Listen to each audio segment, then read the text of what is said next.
নমস্কার বন্ধুরা, আরও একটা নতুন রেসিপির ভিডিওতে আপনাদের সবাইকে স্বাগত।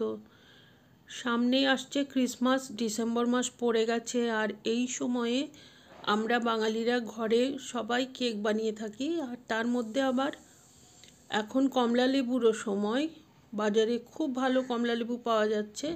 সেই জন্য আজকে বানালাম অরেঞ্জ কেক, আর ভাবলাম রেসিপিটা শেয়ার করি আপনাদের সাথে। এই কেকটা কিন্তু সন্ধ্যেবেলা চা কফির সাথে টি টাইম কেক হিসেবে দারুণ ভালো লাগে, আর তার সাথে বাচ্চাদেরও কিন্তু ভীষণ ভালো লাগবে। আর এটা কোনো রকমের বাটার বা আর্টিফিশিয়াল ফ্লেভার, কনডেন্স মিল্ক এগুলো কিছুই লাগবে না। খুব সহজে এই কেকটা বানানো যাবে, আর খেতেও হয় চমৎকার। তো আসুন দেখে নিই রেসিপিটা। এর জন্য আমি নিয়ে নিয়েছি 2টো কমলা লেবু।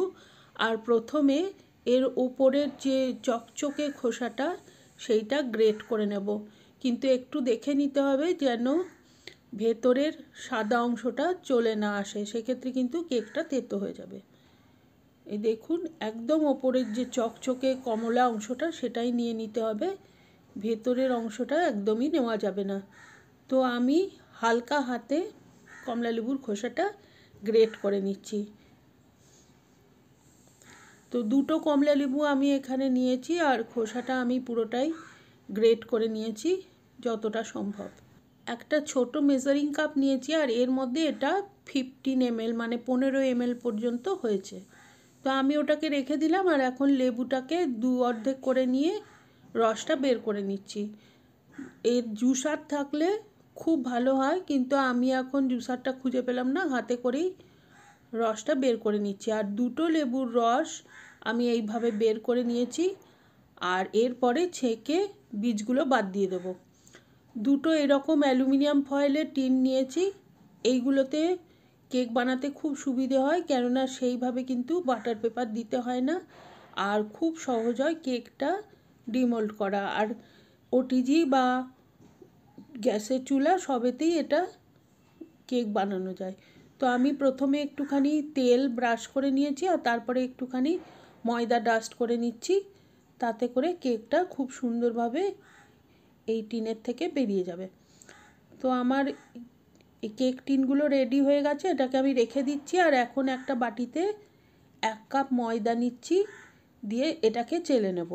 এই চালার কাজটা কিন্তু খুব ইম্পর্টেন্ট, এতে করে কেকের মধ্যে কোনো রকমের গুটলি বা দানা থাকবে না। এর সাথে আমি দিয়ে দিচ্ছি 1 চা চামচ বেকিং পাউডার। আমার এই চামচটা হাফ চা চামচের মাপ, সেই জন্য 2বার দিলাম। আর 1/4 চা চামচ দিয়েছি বেকিং সোডা, আর সামান্য একটু লবণ। যে কোনো মিষ্টি জিনিসে একটু লবণ দিলে টেস্টটা বেশ খানিকটা বেড়ে যায়, সেজন্য দিয়েছি। আপনারা চাইলে নাও দিতে পারেন। 2 টেবিল চামচ মিল্ক পাউডার দিলাম, যাতে টেস্টটা ভালো হয়। আপনারা চাইলে এটাও স্কিপ করতে পারেন। সব কিছু চেলে নিয়েছি, আর এখন একটু ভালোভাবে মিক্স করে নিচ্ছি, যাতে সমস্ত ইনগ্রেডিয়েন্ট মিলেমিশে যায়। এখন অন্য আর একটা বাটিতে আমি লিকুইড উপকরণগুলো নেব। তার জন্য প্রথমে নিয়ে নিচ্ছি 1/2 কাপ গুঁড়ো চিনি। নর্মাল যে চিনিটা আমাদের বাড়িতে থাকে সেটাকেই একটু গ্রাইন্ডার জারে গুঁড়ো করে নিয়েছি। তার সাথে দিয়ে দিচ্ছি 1/4 কাপ ভেজিটেবল অয়েল।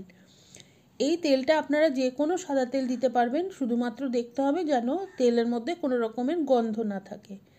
চিনি আর তেলটা খুব ভালোভাবে মিশিয়ে নিচ্ছি, যাতে চিনির মধ্যে যদি একটুও দানা থাকে সেটা ভালোভাবে গুলে যায়, আর এই রকম একটা ক্রিমের মতো মিক্সচার তৈরি হবে।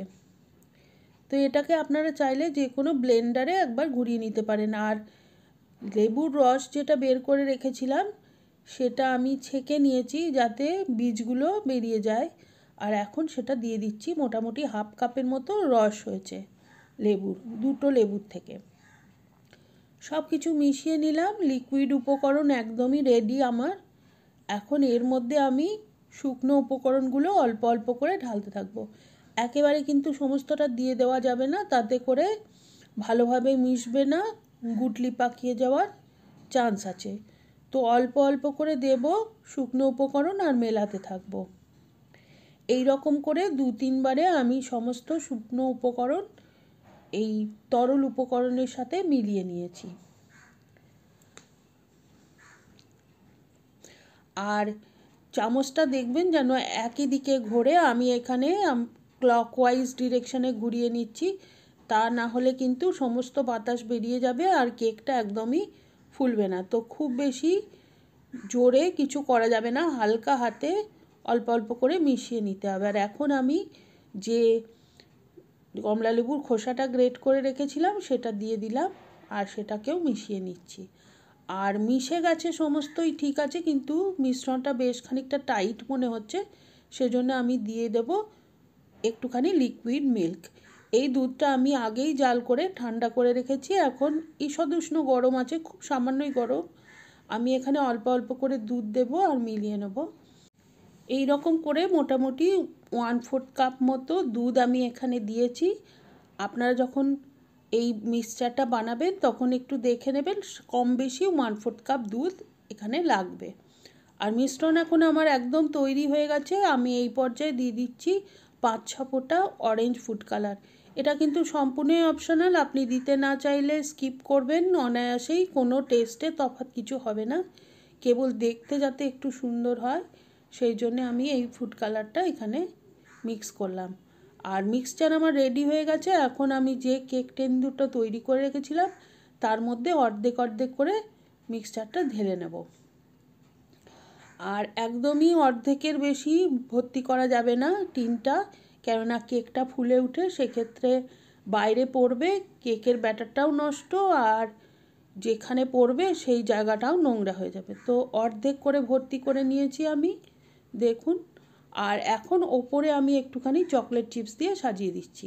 আপনারা চাইলে এখানে যে কোনো ড্রাই ফ্রুট, কিশমিশ এসবগুলো বা টুটি ফ্রুটি দিতে পারেন, বা কিছু না দিলেও কোনো ক্ষতি নেই। আমার কাছে এখানে চকলেট চিপস ছিল আর অরেঞ্জ আর চকলেটের কম্বিনেশনটা খুব ভালো লাগে বলে আমি এখানে চকলেট চিপস দিলাম।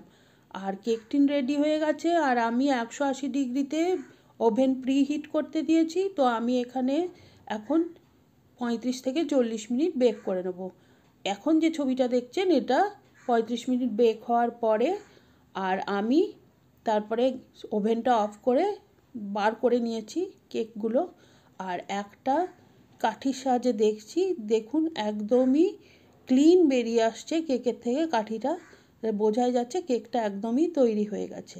আপনারা যদি গ্যাসের চুলায় করতে চান তাহলে কিভাবে কেকটা বেক করবেন সেটার জন্য ওপরে আমি লিংক দিয়ে দিচ্ছি, এখানে ক্লিক করে দেখে নেবেন।